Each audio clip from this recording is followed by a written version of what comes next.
تو ہو سکتا ہے کہ ایک شخص جو ہمارے سابق علماء نے لکھ دیا کہ یہ چیز شرک، یہ چیز شرک، یہ چیز شرک، یہ چیز شرک، آج سے 500 برس پہلے کا انسان بڑے سے بڑا عالم دین اپنے زمانے کے شرک کو پہچان کر تو لکھ سکتا ہے، اس سے تو آپ بچ رہے ہیں۔ امام ابن تیمیہ نے اس کو شرک قرار دیا، اس کو شرک قرار دیا، اس کو شرک قرار دیا، کوئی شخص ہے جو اس سے تو بچ گیا۔ امام صاحب کی دی ہوئی بصیرت سے اس نے ان جو اقسام ہے شرک کی ان کو پہچان لیا، لیکن یہ عین ممکن ہے کہ آج کے شرک کو وہ نہ پہچان رہا ہو، اپنی جگہ وہ سمجھ رہا ہو اپنے آپ کو بہت بڑا موحد، جبکہ اس دور کا جو شرک ہے اس میں ملوث ہو۔ اس کو میں نے کہا ہے کہ اس شرک کے بارے میں بڑی اجتہادی بصیرت کی ضرورت ہے۔ فارسی کا ایک شعر ہے، بڑا پیارا شعر ہے، بہر رنگے کے خواہی جامہ می پوش، من انداز قدت رامی شناسم۔ اپنے محبوب سے کہہ رہا ہے شاعر کہ تم جس طرح کا چاہو لبادہ اوڑھ لو، میں تمہیں تمہارے قد سے پہچان لوں گا، کتنا ہی چھپا لو اپنے آپ کو، کیسے ہی لباس بدل لو، بہر رنگے کے خواہی جامہ می پوش، من انداز قدت رامی شناسم، میں تمہارے قد سے تمہیں پہچان لوں گا۔ یہ اگر بصیرت نہ ہو کہ شرک کو اس کے قد سے پہچان سکیں آپ، اس کے لیے ضرورت ہے اصولوں کی۔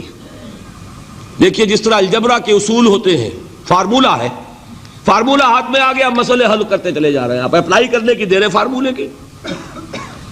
اگر آپ نے صرف گنتی کر کے کسی زمانے کے شرک وہ تو سمجھ لیے، لیکن وہ بصیرت باطنی حاصل نہیں ہوئی، اجتہادی بصیرت، وہ اصول ہاتھ میں نہیں آئے کہ جس سے آپ پہچان سکیں، تو ہو سکتا ہے کہ اس دور کے شرک کو آپ نہ پہچان سکیں۔ اس کے لیے ضرورت ہے کہ اصل اصول ہاتھ میں آ جائیں تاکہ ان اصولوں کو اپلائی کریں۔ ایک بات مجھ سے اور سن لیجئے، میرا اپنا یہ تاثر ہے، ہمارے دین میں خیر، بھلائی، نیکی، چاہے وہ نظریے کی ہو، علم کی ہو، عقیدے کی ہو، عمل کی ہو، اخلاق کی ہو، وہ سب کیا ہے؟ وہ توحید ہی کے شجرہ طیبہ کی شاخیں ہیں۔ اور شر، برائی، گمراہی، خیالات کی ہو، نظریات کی ہو، علم کی ہو، عقیدے کی ہو، عمل کی ہو، اخلاق کی ہو، سب کے ڈانڈے شرک کے شجرہ خبیثہ سے ملتے ہیں۔ اس شجرہ خبیثہ کے برگوبار ہے جو بھی برائی ہے، عمل کی یا علم کی، اور اس شجرہ طیبہ کے برگوبار ہے جو بھی خوبی ہے، عمل کی یا عقیدے کی۔ یہ میرا تاثر ہے، اور جب تک اس انداز میں وہ آپ کو اندرونی رشتے ظاہر نہیں ہوں گے، آپ پر منکشف نہیں ہوں گے، وہ اجتہادی بصیرت جو ہے پیدا نہیں ہو سکے گی۔ اب آئیے ایک اور بات دیکھیے، شرک میں اور الحاد میں کیا فرق ہے، یہ بھی ہم نہیں سمجھتے۔ الحاد، مادہ پرستی، وہ کیا ہے؟ ایتھیزم، کسی بھی خدا کا انکار۔ ہمارے آج کے دور کی سب سے بڑی گمراہی یہ ہے۔ شرک کیا ہے؟ خداؤں کو ماننا۔ یہ کیا ہے؟ تھیزم ہے، لیکن پولی تھیزم ہے۔ توحید کیا ہے؟ مونو تھیزم ہے، ایک خدا کا ماننا۔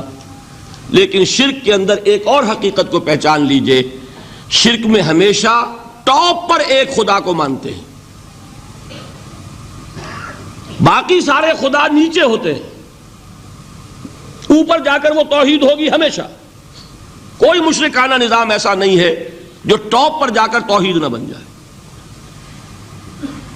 دیکھیے ہندو دیویاں، دیوتا بے شمار، لیکن مہادیو وہ بھی کیا دو ہیں؟ مہادیو وہ تو ایک ہے۔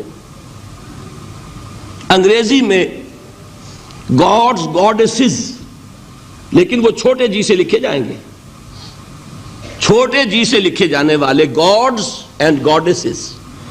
رومن مائتھولوجی ہو، گریک مائتھولوجی ہو، ان دیویوں دیوتاؤں کے نام ہی آپ نہیں یاد کر سکتے، لیکن گاڈ بڑے جی سے، وہ ایک ہے کہ نہیں؟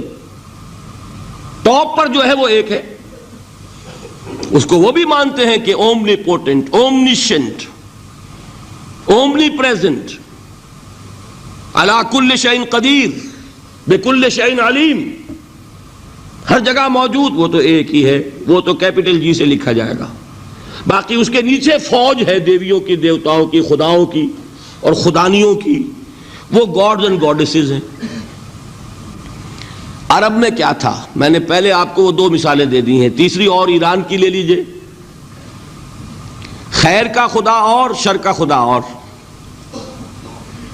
ایک یزداں ایک اہرمن، ٹھیک، سنویت ہو گئی نا، دو خداؤں کو مانا، لیکن وہی ہیں جو خدائے خدائے گاں، خداؤں کا خدا، اس کو ایک ہی مانتے ہیں۔ یہی معاملہ عرب میں تھا، اللہ وہ ایک ہی تھا ان کے ہاں۔ قرآن میں آتا ہے ان سے پوچھئے وَلَئِن سَأَلْتَهُم مَّنْ خَلَقَ السَّمَاوَاتِ وَالْأَرْضَ لَيَقُولُنَّ اللَّهُ، جب ان سے کہا جاتا ہے کہ کس نے پیدا کیا آسمان اور زمین کو، یہ فوراً کہیں گے اللہ نے۔ فَأَنَّىٰ يُؤْفَكُونَ، تو یہ ماننے کے بعد کدھر جا رہے ہیں؟ وہ کیا کہتے تھے کہ وہ بڑا اللہ تو ایک ہی ہے، لیکن چھوٹے آلہہ ہیں۔ آلہہ اور اللہ میں وہی فرق ہے جو کیپٹل جی کا گاڈ اور چھوٹے جی سے گاڈز اینڈ گاڈیسز، وہی فرق ہے کہ جو مہادیو اور دیویوں اور دیوتاؤں میں ہے، وہی وہاں تھا۔ اللہ وہ ایک اور سپریم، سب سے بالا تر، اس سے اوپر کوئی نہیں، تخلیق میں اس کا کوئی ساجی نہیں، لیکن اس نے کچھ آلہہ ہیں جنہیں کچھ اختیارات تقسیم کیے ہوئے ہیں، کچھ اس کے لاڈلی ہستیاں ہیں جو سفارش کر سکتی ہیں۔ بس یہ شرک تھا مشرکین مکہ کا، بات سمجھ رہے ہیں؟ اس کا جائزہ لیں گے تو آپ کو، اور جو آج شرک کی اقسام میں بیان کروں گا اس کو ہاتھ میں لیں گے تو کسی موحد کا تلاش کرنا مشکل ہو جائے گا۔ ڈھونڈ اب ان کو چراغ رخ زیبا لے کر، آج جن کا نام مسلمان ہے ان کی اکثریت کسی نہ کسی نوع کے شرک میں مبتلا ہے۔ اب آئیے اقسام شرک۔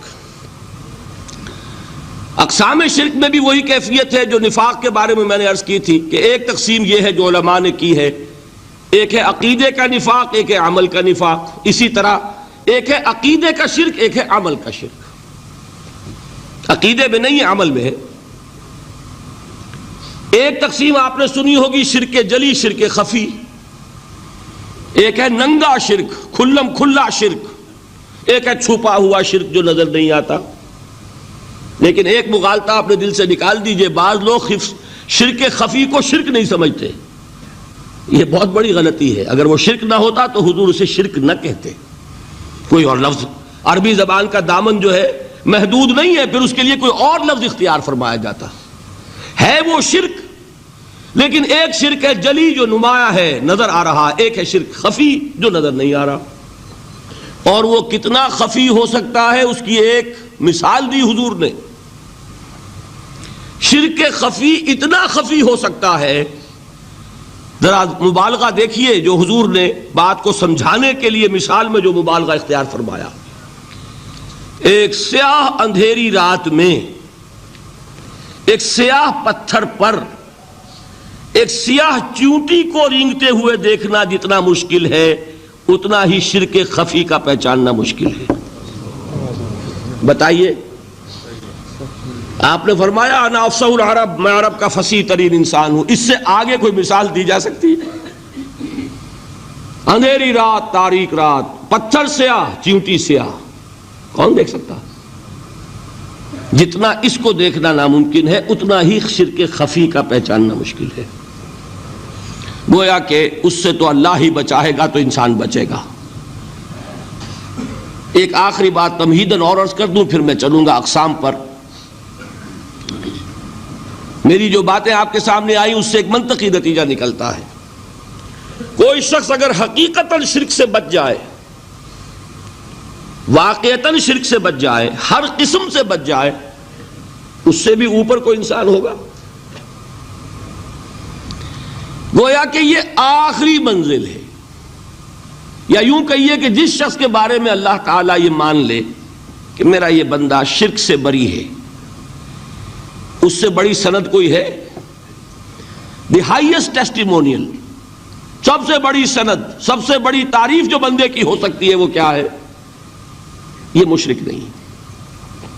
یہی وجہ ہے، دیکھیے آپ قرآن مجید میں حضرت ابراہیم کے ذکر میں دیکھیں گے، ابراہیم کا مقام کیا ہے؟ خلیل اللہ، ابو الانبیاء، امام الناس، تین نسبتیں ہیں، تینوں بڑی عظیم۔ اللہ کے ساتھ نسبت کیا ہے؟ خلیل، واتخذ اللہ ابراہیم خلیلا۔ ابو الانبیاء، کتنے نبی ہیں ان کی نسل میں؟ اسحاق اور اسماعیل سے چلیے، پھر یعقوب اور یوسف، اور پھر چلیے موسیٰ اور ہارون، اور پھر چلیے سارے انبیاء بنی اسرائیل کے، حضرت عیسیٰ، پھر یہاں تک کہ محمد الرسول اللہ کس کی اولاد ہے؟ ابراہیم کی، ابو الانبیاء۔ اور نمبر 3، انی جاعلک للناس اماما، امام الناس۔ اور قرآن میں جو سب سے بڑی سند انہیں دی جاتی ہے وہ کیا؟ وما کان من المشرکین۔ وہ ابراہیم مشرکین میں سے نہیں تھے۔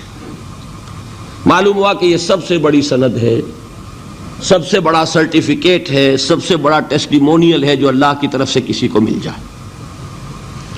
میں جو اقسام شرک بیان کرنا چاہتا ہوں تو میری تقسیم ذرا مختلف ہے۔ اب وہ ذرا اپنے ذہن میں وہ نقشہ بنا لیجئے، آپ بنایا کرتے ہیں ایک، اس کو پھر 3 میں تقسیم کیجئے۔ شرک کی 3 بڑی بڑی قسمیں ہیں۔ شرک فی الذات نمبر 1، شرک فی الصفات نمبر 2، شرک فی الحقوق نمبر 3۔ اور یہ میں عرض کر دوں آپ سے پہلے ہی، یہ مضمون بہت طویل ہے، میں آج صرف یہ کروں گا کہ خاکہ مکمل کر دوں۔ اب اس خاکے میں رنگ بھرنا، وہ تو ایک موضوع پر شرک فی الذات پر پوری تقریر ہونی چاہیے، شرک فی الصفات پر ہونی چاہیے۔ ایک ایک گھنٹے کے میرے 6 کیسٹ ہیں اللہ کے فضل و کرم سے، جو کئی سال سے وہ پھیل رہے ہیں۔ 6 گھنٹے میں نے ان چیزوں کو بیان کیا، وہ موجود ہوں گے، لیکن آج وہ خاکہ ذہن میں بنا لیجئے، اور کچھ آپ کو الجبرے کے فارمولے ہاتھ میں آ جائیں تاکہ خود آپ میں صلاحیت پیدا ہو جائے پرکھنے کی کہ اس فارمولے کو اپلائی کر کے دیکھ لیں یہ شرک ہے یا نہیں۔ یہ 2 کام تو میں انشاءاللہ آج کر دوں گا، آپ مطمئن رہیں۔ باقی یہ کہ تفصیل، وہ تو ہر سلسلے میں تفصیل پھر بہت ہوگی، وہ شوق ہو تو وہ کیسٹس آپ سنیے۔ تو 3 تقسیمیں ہو گئی۔ شرک فی الذات، اللہ کی ذات میں کسی کو شریک کر دینا، یہ سب سے زیادہ نمایاں، سب سے زیادہ جلی، سب سے زیادہ عریاں، اور اللہ تعالیٰ کو سب سے زیادہ مبغوض اور ناپسند شرک ہے۔ شرک فی الصفات نمبر 2، یہ ایک علمی مسئلہ ہے جس میں آدمی ٹھوکر کھا جاتا ہے اگر محتاط نہ ہو۔ بڑے سے بڑے آدمی کو ٹھوکر لگ جائے گی۔ اس کا میں فارمولہ صرف آپ کو دوں گا، وہ ذہن میں رکھ لیجئے، پھر جہاں چاہیں اپلائی کیجئے، انشاءاللہ تعالی آپ کو ٹھوکر نہیں لگے گی۔